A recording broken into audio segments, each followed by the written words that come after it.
On the 27th of April 1994, we ushered in our first democratic elections. At the same time, an excess of 19 different education departments had to be amalgamated to form one Department of Education, now known as the Department of Basic Education. In 2007, the Department of Education had undergone a restructuring process.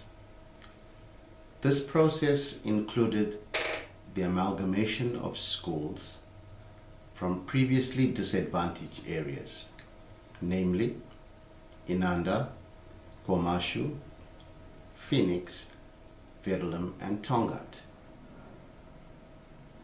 It was during that time that discussions took place with the then first appointed circuit manager, Dr. G.N. Msimango, to identify a creative way to bring together two previously disadvantaged education departments.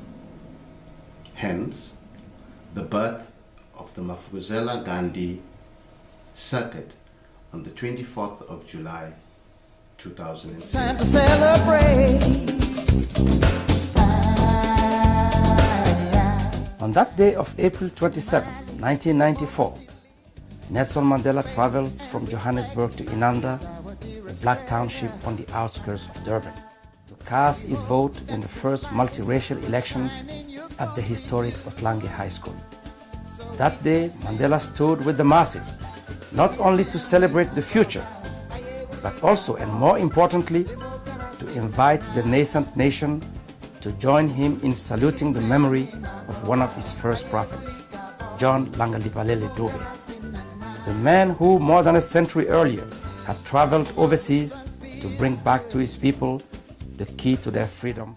This is the story of an African visionary and of the incredible gifts he made to his country and to Africa more than 100 years ago.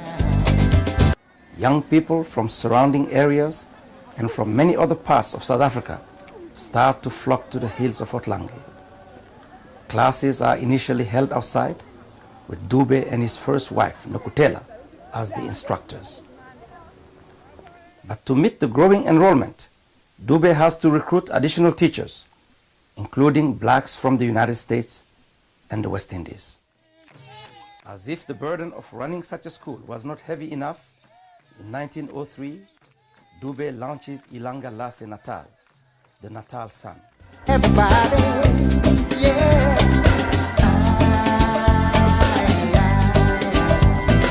What a joy to be able to say, welcome to my country. Yeah. We are all here on the footsteps of one man, John Langalibalele Dube, the founder of this school. I'm very emotional because when I think of where this man started, when I think of when he started, to see what he has done, it boggles your mind.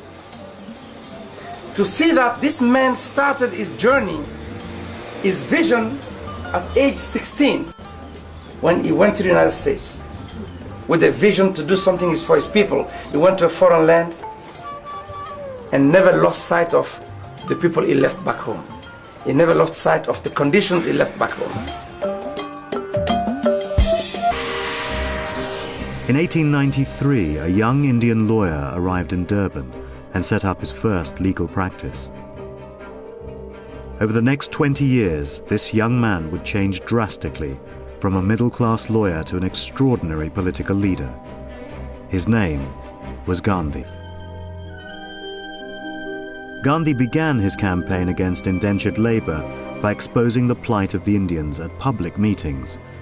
But he quickly realized that the future lay in unifying the isolated Indian community. The result was the first Indian newspaper in Africa. Indian Opinion begins to chronicle the conditions that indentured workers lived under and the poor housing conditions, the poor food that they had, the treatment by employers. It is a rich chronicle of grievances. The method Gandhi pioneered to end indentured labour became known as passive resistance, a sustained campaign of non-violent protest based on the principle of civil disobedience. It was the first time this technique had ever been used, and it would bring the young lawyer into direct conflict with the British legal system. In November 1913, Gandhi launched his biggest campaign to date.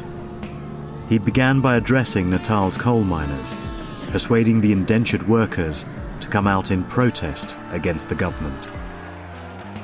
Soon, over 15,000 indentured workers from the nearby sugar estates also joined the strike. 20,000 people responded to Gandhi's call. These are the only surviving photographs of that protest in 1913 and show Gandhi himself at the moment of his arrest. They also capture the birth of civil disobedience. Many of the protesters were brutally beaten and imprisoned by British officers, and Gandhi was sentenced to 9 months in prison. Take Gandhi, the lawyer, in 1906 in a Western suit, and take Gandhi on the eve of his departure from South Africa, dressed in very Indian traditional dress, but very simple rustic dress. In his dress in 1914, when he's leaving, he's signaling his identification with an indentured working class, that this is the identity that he wishes to be associated with. This is a Gandhi who has managed to find a mass following. And the nutshell of what is Gandhiism is very much in shape in 1914. And it's in India that he then begins to apply whatever he has learned in South Africa to a bigger project, the freedom of India. We knew then that we were taking a risk in using the names of two international icons. We had to live up to the ideals and aspirations of these two noble giants. Both Gandhi and Dubé lived and died for the same ideals, namely, to free their people from the oppression of colonial rule, inferior education, pass laws, and curfews. Today, we stand before you on our 10th anniversary to charter a way forward for the next 10 years. Hence, our theme, 10 years and moving forward to 2027.